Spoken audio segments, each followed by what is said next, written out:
Donc voilà, moi je suis Monsieur Gobert Michael, je suis gendarme, là mon épouse Sandrine, qui est gendarme également. Nous sommes tous les deux âgés de 27, 28 et 31 ans. Et donc nous avons eu un grave accident de la circulation routière le 18 avril 1998. Donc nous sommes mariés depuis 1993 et de notre union est née Maëva le 8 novembre 1994. Quand nous avons eu notre accident, nous étions donc gendarmes en Meuse, à la brigade de Montmédy, et tout allait pour le mieux, sur le plan professionnel comme sur le plan familial, jusqu'au jour où on a décidé, après avoir décidé d'acheter un mobil-home pour le mettre dans les Alpes, lors de notre première expédition dans ces lieux, nous avons eu un grave accident de la route. Donc ça s'est passé comme ça s'est passé dans le département de la Haute-Marne, juste après Chaumont, à 2 km de l'autoroute. On roulait sur une voie à double sens de circulation. J'étais à peu près à 90 km/h sur une voie normale hors agglomération, donc il n'y avait pas de problème particulier de ce côté-là. Et au moment de croiser un camion qui arrivait en face, et au moment où j'étais à hauteur de la cabine, il y a un chauffard qui est arrivé et qui est arrivé en face et qui l'a doublé. Et je ne l'ai absolument pas vu et je n'ai absolument pas pu éviter le choc qui a été d'une rare violence. Donc le choc a été inévitable, ma femme a été inconsciente. On avait notre enfant qui était derrière nous, assise dans un réhausseur, attaché avec sa ceinture. Le réhausseur était aux normes, tout était parfaitement correct. Mais malgré tout, elle est tombée raide sur le coup et elle ne respirait plus. Elle a commencé à être cyanosée. Elle ne respirait plus, elle ne bougeait plus, elle était inerte dans le véhicule. Là-dessus, au bout de 10 minutes, un quart d'heure, les pompiers et tous les secours sont arrivés, évidemment. Ils ont vu Maëva dans le véhicule. Ma femme reprenait un peu ses esprits, mais bon, hurlait de par le coup qu'elle avait reçu. Ils ont vu Maëva dans le véhicule. Je me souviendrai toujours de voir un ambulancier qui est arrivé sur place, le premier, et qui, en regardant les pompiers, a fait mine en disant il n'y a plus rien, quoi, c'est fini, elle est décédée. Et en entendant ça, évidemment, moi je me suis mis à hurler sur le bord de la route.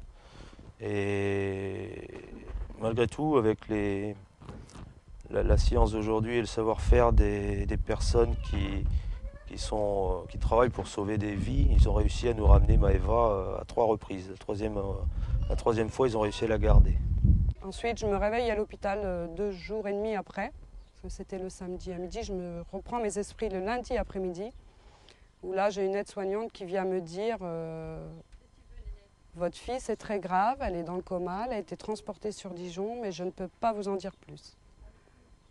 Pour moi, la seule chose que j'ai entendue au moment de l'accident, c'est elle est morte, elle est morte, elle est morte.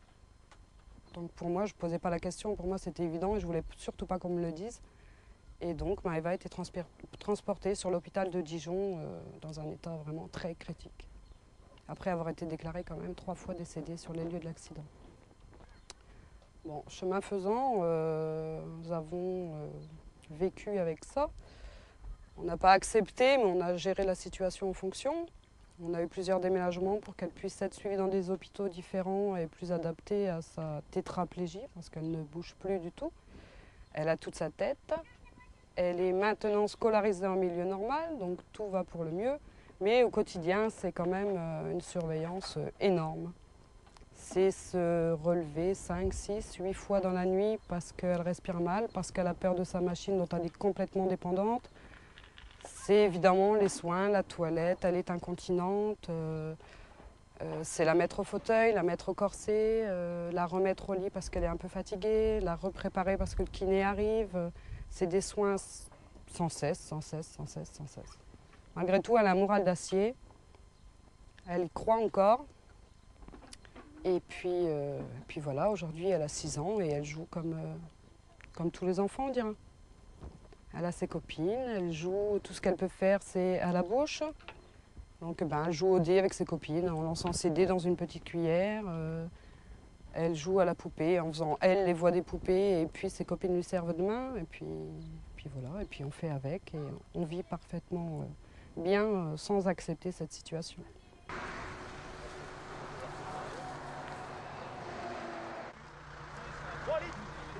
Alors arrivés sur les lieux, les secours ont été confrontés à 2 véhicules de tourisme au fossé.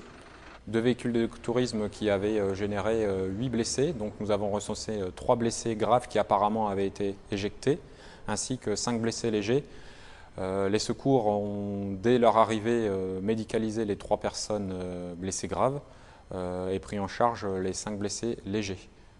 Quand on arrive sur place, on n'a pas vu de véhicule accidenté, on n'a vu que les véhicules sapeurs-pompiers, pour la bonne et simple raison que les véhicules impliqués avaient quitté l'autoroute et s'étaient situés en contrebas de l'autoroute dans les champs. Il y avait effectivement 2 véhicules avec au total 9 blessés, et quand moi je suis arrivé, il y en avait encore 3 qui avaient été éjectés. C'était 3 blessés graves qu'on ne pouvait pas déplacer parce qu'ils nécessitaient des soins médicaux sur place avant d'envisager tout transfert en milieu hospitalier. Donc les 3 blessés graves ont été pris en charge par les équipes sapeurs-pompiers ainsi que les équipes médicales du SMUR qui ont été dépêchées sur les lieux. La médicalisation a été de longue durée du fait des problèmes rencontrés surtout au niveau de la topographie du site et également de la gravité des blessures dont il faisait l'objet.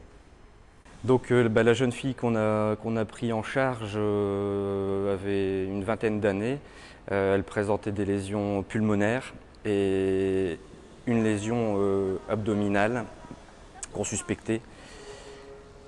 Visiblement, elle avait aussi des troubles de conscience qui s'aggravaient.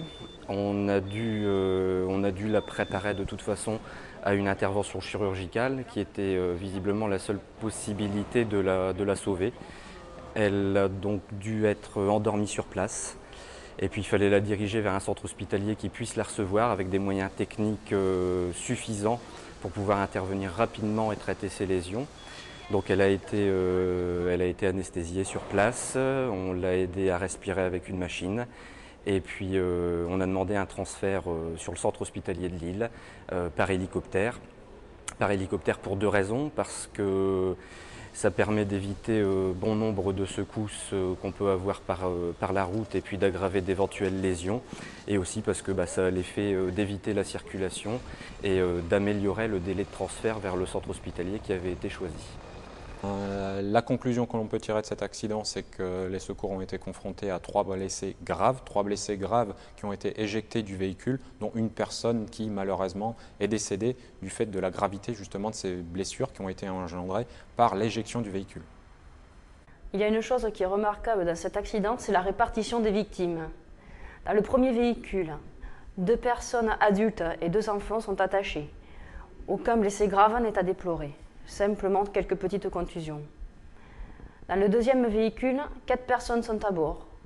Une personne est attachée, le conducteur, qui s'en sortira indemne, et les 3 autres ne portent pas leur ceinture de sécurité. Ces 3 personnes ont été éjectées dans l'accident. Il est à déplorer 2 blessés graves, dont une jeune fille de 19 ans qui a failli être amputée d'un bras, et une jeune fille de 17 ans qui est décédée. Alors l'accident le plus spectaculaire que j'ai vécu, pour l'instant, c'est à Balingan-les-Éperlecs, une petite commune qui se situe entre Saint-Omer et Ardres. Accident de la circulation qui avait été créé entre un transport de travaux publics et 3 véhicules de tourisme où véritablement, je pense qu'on se situait déjà sur un autre monde vu la gravité de l'accident.